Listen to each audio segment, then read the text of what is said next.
Magandang araw! Oh, garna yung bagong gising na scripted. Hindi ba halatang tamad na tamad bumangon? Rest day Simulan agad natin sa kape para mabuhay-buhay yan. Tapos pa-partner ng siopaw na ayuda ng kapitbahay. Di kayo pagkakasarap mabuhay sa mundong ibabaw. Pero may mas mabisa pang pampagising sa kape. Ay, ina!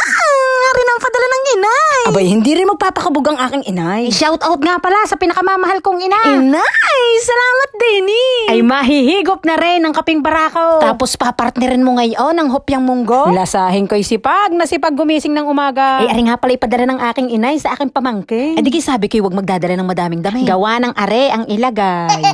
Ay, are suntok sa buwan kung makakarating. Ay gawa ng ano ganang malay pa ng aking pamangkin sa pagpapadala din eh. Sabi ko'y subukan natin agad yung baon mo ni Hunggo. Punta ka ngayon sa convenience store, hingi ka ng papel. Ang papel na hihingiin mo, yung receiver ang magbabayad ng shipping fee.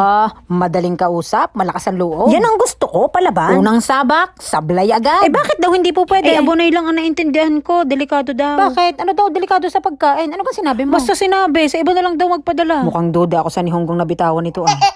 Ay, isang ibang padalahan daw ba? Sa post office daw po, tumatanggap daw po sila ng ganito. May malapit kang post office dyan. Ay, hindi ko pa po alam. Magpapasama ako sa mga kasamahan ko din eh. Nakalipas ngayon ng mga ilang araw, dumating ngayon ng kanyang rest day. Tita Matet, sa 7-Eleven ko ipapadala. Kaya mo. Ari nga, meron akong papel. Nakahingi na rin ako ng karton sa supermarket. Aba? Kagaling mo. Paano ka nakahingi ng papel? Anong sinabi mo? Pinakita ko lamang yung isinend mo sa aking picture. yung karton, paano ka nakapanghingi? Ang sabi ko, koriwa, hima desu ka? Ano? Hima? Opo, hima, libre. Tinatanong ko kung libre yung karton. Tinamaan ka ng magaling. ang hima ay hindi para doon. Ang gamit noon ay para lang sa libreng oras. Ngalingali ko pa naman sabihin kaninang nagmana ka sa akin. Nagmana nga.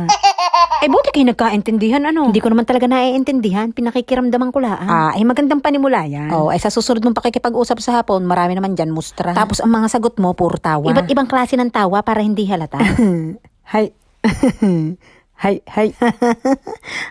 Diga, parang ang haba na ng conversation nyo. Isa pa lamang ang nagamit mong ni Hunggo doon. Babawian mo naman ngayon ito sa facial expression. Dapat, convincing na naintindihan mo. Alam na alam ko yan. Veterano ako sa ganyan. Teka nga laang. Sa pagkakatanda ko, kaping barako ang ibiniling ko. 3-in-1 na pala ngayon ang barako.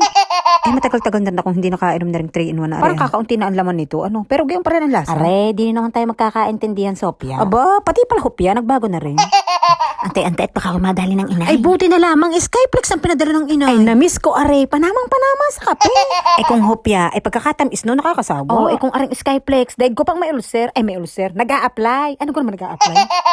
Hoy. Pagkakalaki ng utang na loob ko dito sa Skyplex na ito. Ang baon-baon ko pag ako nag-a-apply. Kahit anong haba ng pila sa applyan. Ang pantawid ko ng gutom. All purpose na yan. Almusal, snack at tanghalian, kataluyan. Panamang-panama sa mga tukod ang budgetan. Tapos hindi mo pa nauubos, tinawag na ang pangalan mo. Asahan mo ng durug-durug yan sa bulsa. Kasama na ng bariyang pamasahe sa jeep.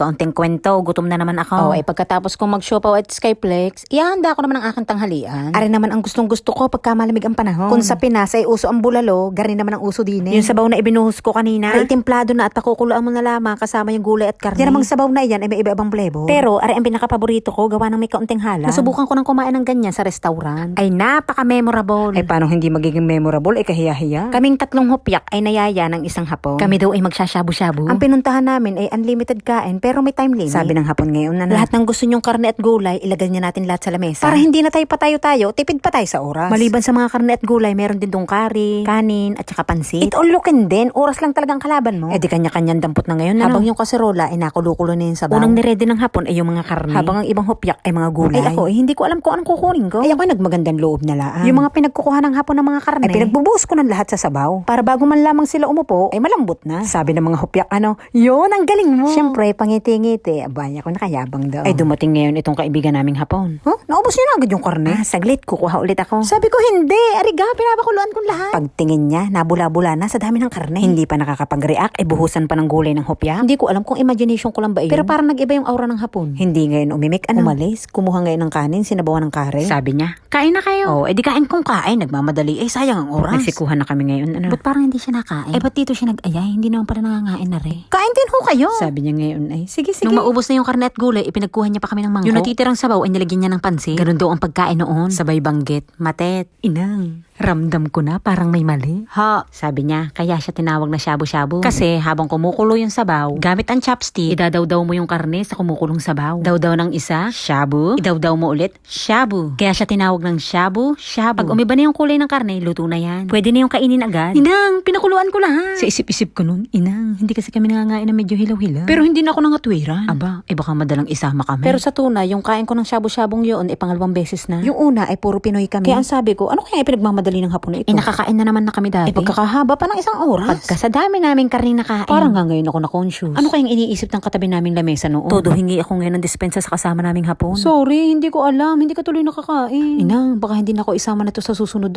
Ayun, yun na yung huli namin labas. Ay siya, dyan na kayo.